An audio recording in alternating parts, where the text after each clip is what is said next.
the most remarkable chairman, scientific committee AIOS for 6 years. He eats, drinks, and enjoys ophthalmology every moment. A friend to all, a leader who stands tall and leads from the front. We couldn't have found a better president to lead us in 2016 and 17. Please welcome our new president, Dr. Dandapani Ramamurthy.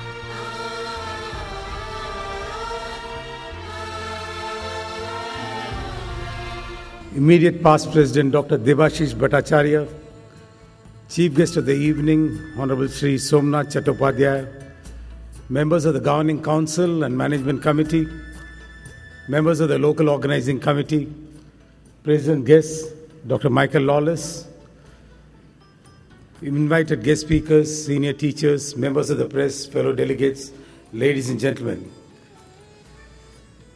Thank you so much, Devashish, for that lovely introduction, and hearty congratulations for a wonderful year in office.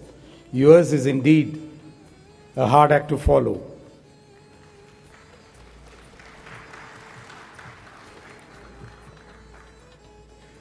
When I think about my predecessors who have left behind indelible marks on the sands of time for generations to follow, it truly humbles me. It's indeed an honor to be following on their footsteps. Before I take stock of what lies ahead, I would like to acknowledge those who have made it possible for me. My pranams to the God Almighty and my parents. My parents taught me, educated me, and instilled values that have stood me in good stead till this day. Everything I am today is because of them, and I bow my head in front of them. Chitra has been an inseparable, integral part of my life for a little more than 3 decades. Awards, accolades, failures, sorrow, happiness are all emotions that we have shared together and shared happily. Thank you so much, Chitra, for being there. The journey of life would not have been the same without you by my side. Chitra came into my life with another set of wonderful parents who stood by me right through. My brother Swaminathan and myself have been inseparable and have always been there for each other. And of course, he's there today. His wife Prema was not just a Barbie to me, but a wonderful sister in whom I could confide always. The greatest gift that Chitra gave me are the 2 beautiful children, Shresh and Shrishti, who make it all seem so worthwhile and enjoyable. And just about 6 months back, another child entered our fold when Gitansha got married to Shresh. With that, a long-lasting friendship became an everlasting relationship. I would like to acknowledge at this point of time the 30-odd consultants and the 400-odd employees of the Eye Foundation spread over 7 branches who have given me the confidence and the courage to take on different activities both in the world of ophthalmology and outside of it. Thank you, team. We did all this together. In the next few minutes, I would like to take on a SWOT analysis of the All India Ophthalmological Society. What exactly is a SWOT analysis? It's basically an analysis of the strengths and weaknesses of any individual or an organization and also the opportunities that may come by it and the threats it might face as we move forward. Essentially, strengths and weaknesses are of internal origin, while external origin, opportunities and threats, and together they determine the success or failure of an organization. And what are the strengths of All India Ophthalmic Society? Obviously, a wonderful legacy established way back in 1930 in Mumbai. Next year at Ahmedabad, we have the 75th Diamond Jubilee Conference. As mentioned by Devashish, a little more than 19,000 members as of today, making it the second largest ophthalmic body in the world and the world's largest ophthalmic body which has life members. Of these, almost 16,000 of them are active. Excellent systems in place, a rule book, a constitution, memorandum of and bylaws, which are strictly adhered to, and as and when required, they are also changed together. A gift from Dr. Babu Rajendran, the ability to exercise universal franchise by each and every member of this society, irrespective of whether he or she is attending this conference. Established in the year 2010, there was a certain amount of skepticism initially, but in 2 years back in 2014, when he had a last major election, almost 67.2% of the total 10,000 email IDs that we had exercised their right to vote. And today, with the added security of one-time passport verification, perhaps All India Ophthalmological Society has the most democratic process of electing its office bearers amongst any medical institution in India or abroad. Our members are constantly acclaimed. They are winning honors day in and day out in the world of ophthalmology. Their contribution to peer-reviewed literature is immense and constantly on the rise. And it's not just the parent body alone, but almost every major state as well as city has a vibrant ophthalmic association, the work of which often competes with the national body. We have accessible to us the best of medications, the best of technology. Most often, the moment it's commercialized across the world, it becomes available to us, because of which we are in a position to treat diseases which were thought to be hitherto untreatable. With all these strengths, do we really have weaknesses? Do we have anything to look into at all? As mentioned by Devashish, last year we performed 6.4 million cataract surgeries. That's more than the total number of surgeries performed by United States of America, the Western Europe, and China put together. And because of the spread of the population and the vastness of the country, about 15 to 20% of these surgeries are performed through outreach programs. I think in our professional lifetime, for the poorest of poor to benefit, this has to continue and this will continue.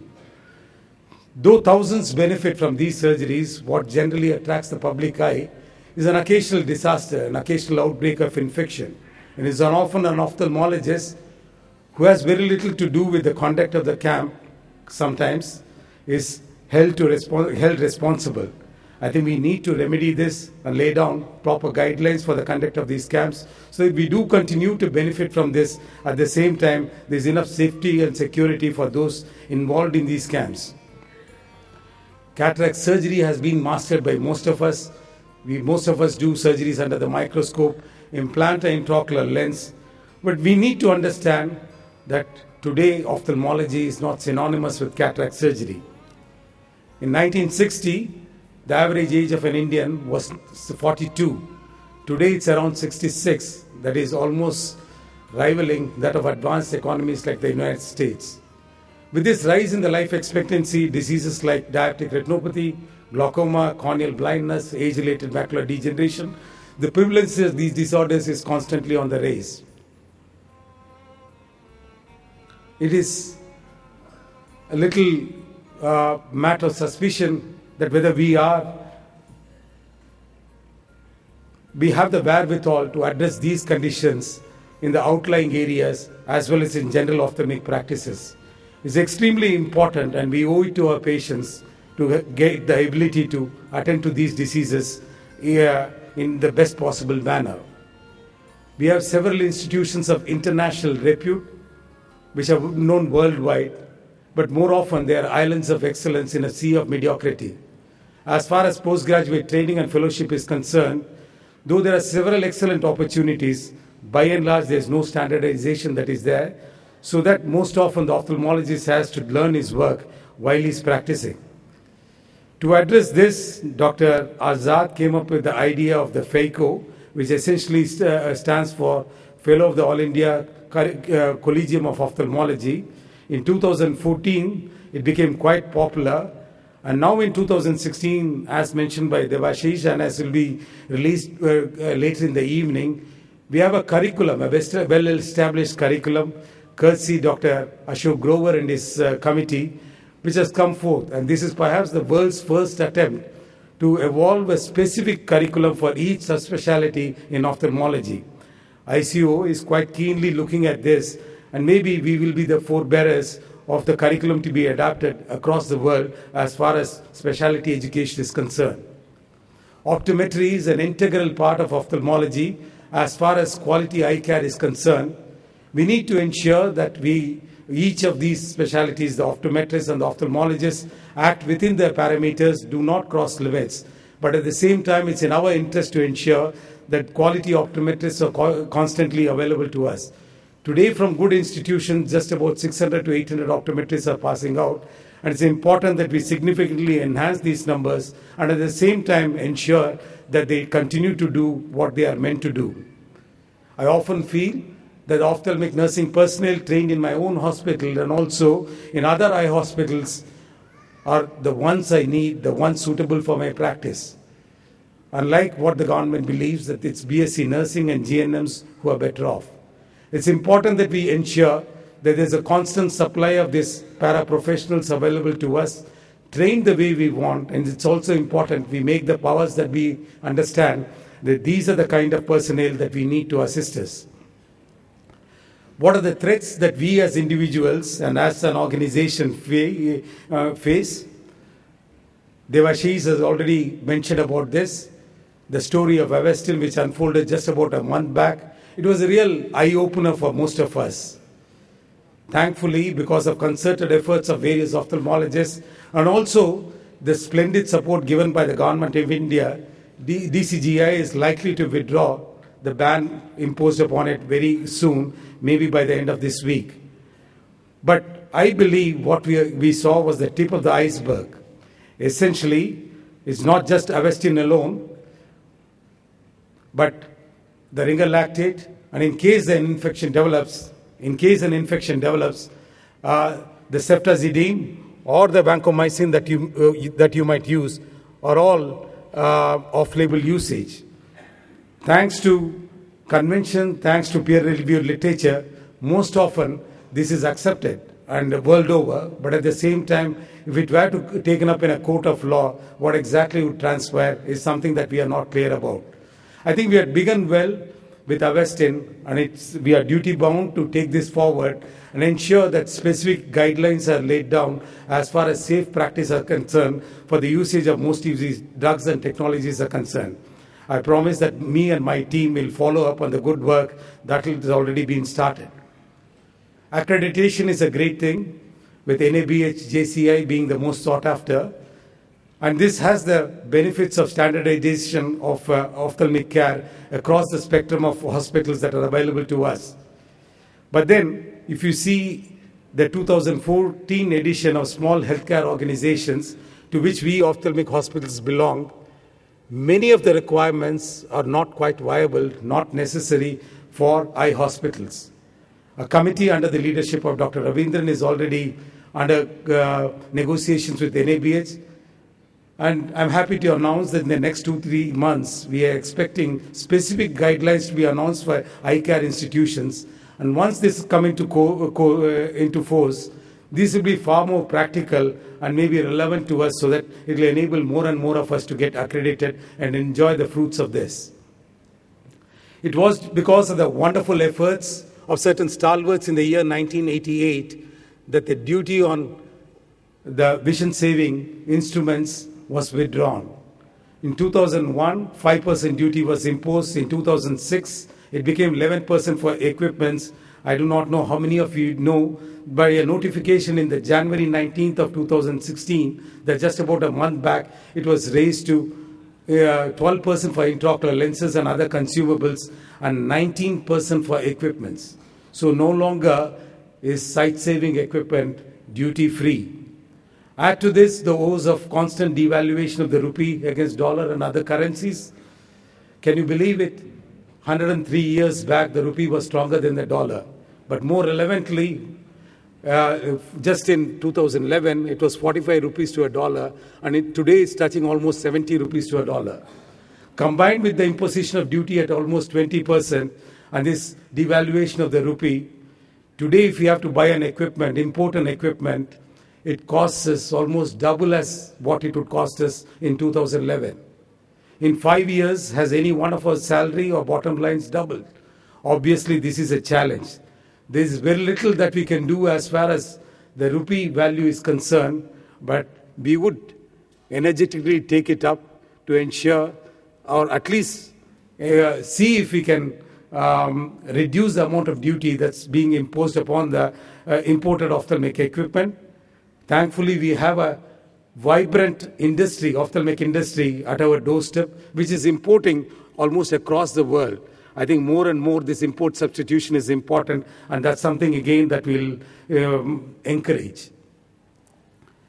Because of the hype we create, the information that's available to our patients, which is often half-baked, the expectation that they have from the eye treatment is quite unlimited, and often it's difficult to meet. It's important that we realize and we make our patients realize that in spite of the best of technology that is available to us, an 80-year-old cannot hope to see the way he did 6 decades back. And when these hopes are not met, sometimes it leads on to dissatisfaction, arguments, legal wrangles, and unfortunately, rarely physical violence against medical personnel. I think physical violence against medical personnel should be put down in the strongest possible terms. And this we are teaming up with the IMA, and government has the legislations to deal with this. And we have to ensure that this is observed both in the letter as well as spirit. But in our part, we must ensure that we always under-promise and over-deliver. And to a large extent, I think that would temper down the expectations of our patients. What are the opportunities? The last of the things I'm going to deal with that is in front of us. How is it possible for AIOS and its members to zoom ahead in this millennium? 1.2 billion people, 1/7 of the population of this planet, which translates to 2.4 billion eyes. Add to the fact that cataract and refractive surgery are the most common procedures performed on the human body. Obviously, we are never going to be dearth of opportunity.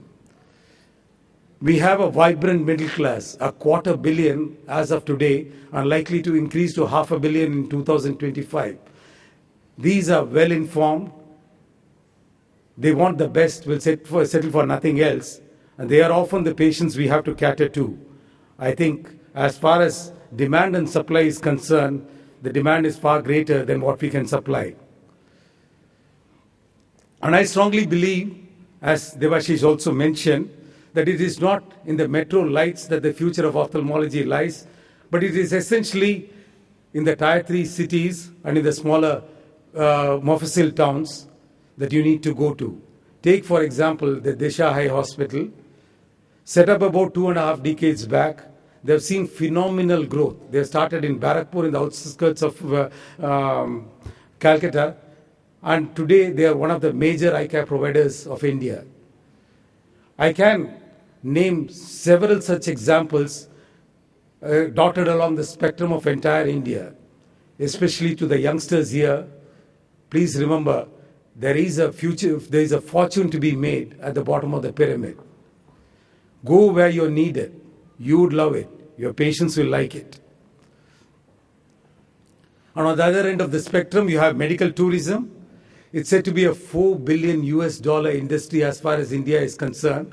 In the next 3 years, it's expected to go to $8 billion US. But if you look at the list of procedures for which patients visit India, you don't even find ophthalmology there.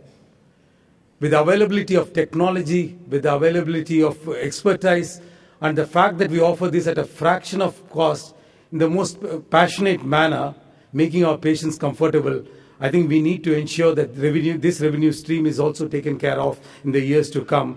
And as a body, we must make sure that we do benefit from this.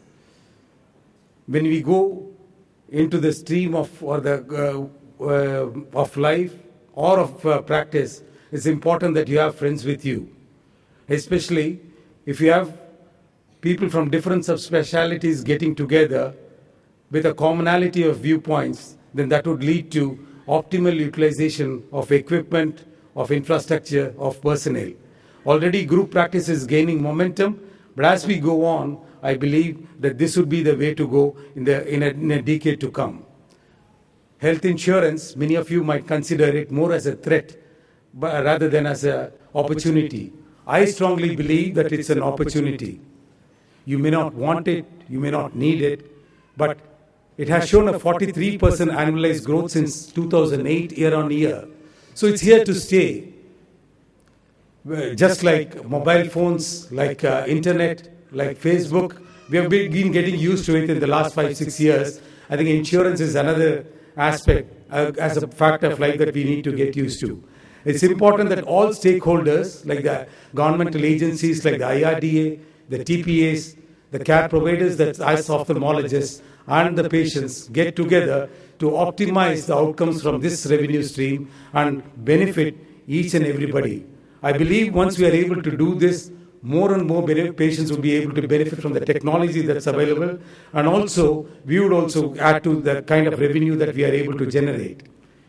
Overall, I'd like to surmise that I believe the strength and opportunities that we have today as an organization far outweighs the threats and the challenges that we face. And as far as the direction that we are going to take is concerned, is only upwards. I strongly believe that any leader can be only as good as his team. And in this manner, I am truly blessed. Along with me in the governing council or a team of extremely dedicated, experienced, exceptionally qualified individuals. Most importantly, we have a commonality of views, and it would be our endeavor to leave behind something better than what we got. I have no illusions about the kind of impact that we can make in 1 year. But there's a great legacy handed over to us by those who preceded by us. It would be our endeavor to leave something better for the generations to come, so that they can truly harness the potential of this wonderful organization, the All India Ophthalmological Society.